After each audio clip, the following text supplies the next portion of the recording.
अस्सलाम वालेकुम अज़ीज़ तरीन साथियों, प्रकाश अम्बेडकर साहब को आपको सुनने का है। बहुत मुख्तसरन बात बताऊंगा। 1.5 साल से उनके साथ जुड़ा हूं, उनके साथ चल रहा हूं, तो बस मुख्तसरन ही कुछ बातें आपके सामने करके चला जाऊंगा। एक बात जो सबसे बड़ी अहम बात है, जिसके बगैर हमारा ईमान मुकम्मल नहीं है, उस बात की तरफ आपकी तवज्जो देना चाहता हूं कि प्रकाश अम्बेडकर साहब ने एक बिल बनाया था, पैगंबर बिल।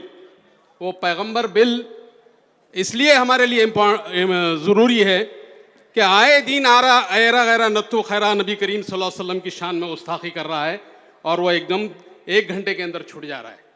लिहाजा हमारा ईमान है, जो हमारे इस्लाम के 3 पिल्लर है, तौहीद, आखिरत और रिसालत और नबी करीम सल्लल्लाहु अलैहि वसल्लम के शान में गुस्ताखी कर रहा है कोई, और हमारा बदन अगर लर्जा नहीं रहा है, हमारा खून दौड़ नहीं रहा है, तो लानत है हम पर, और हमने अपने फिर से एक बार कलमा पढ़ लेना चाहिए। ये जो बिल इसलिए लाया गया कि आने वाले वक्तों में अगर कोई नबी करीम सल्लल्लाहु अलैहि वसल्लम की शान में गुस्ताखी करता है तो फिर उसको इतनी जल्दी जो है जमानत नहीं मिलेगी, उसको जेल कोठरी शामिल करना पड़ेगी।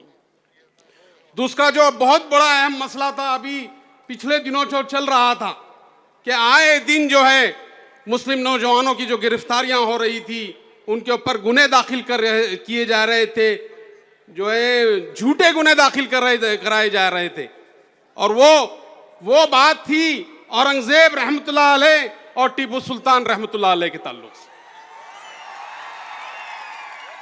ये सब जानते हैं, तारीख गवाह है इन 2 बुजुर्गान दीन के ऊपर कि इस 2 बुजुर्गान दीन ने, एक टीपू सुल्तान रहमतुल्लाह अलैह, जिनके पास, उनकी लाश के पास जाने से अंग्रेज कांपते थे।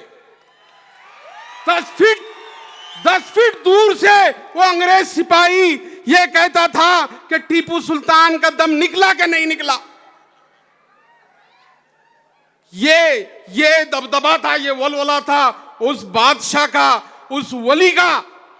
उसकी फोटो लगाने के लिए हमारे नौजवानों के ऊपर गुनाह दाखिल हो रहा था, और वो बादशाह जिसके जमाने के अंदर सोने की चूड़िया कहा जा रहा था भारत को, उस बादशाह, वो इस्लाम पसंद बादशाह कि जिस एक लड़की के लिए वो हजारों मील का सफर तय करता है। ये पूरा बहुत बड़ा वाकया, टाइम नहीं तो सुनाता था, और वो लड़की को इंसाफ दिलाने के लाता था, अपने सिपह सालार को चीर के रख देता है, और वो लड़की के ऊपर उसको इंसाफ दिलाता है।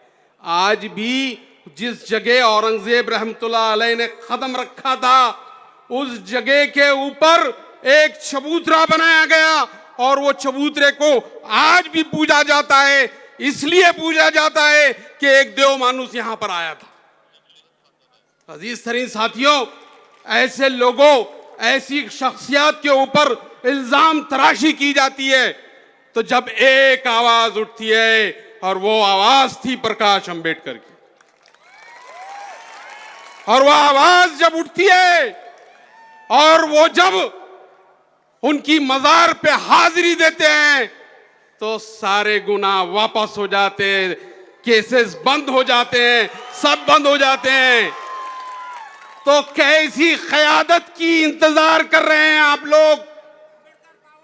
किस क़यादत का इंतजार कर रहे हैं? क्या हम उस क़यादत का इंतजार कर रहे हैं कि जो कहते हैं कि औरंगजेब से हमारा ताल्लुक नहीं है, टीपू सुल्तान से हमारा ताल्लुक नहीं है?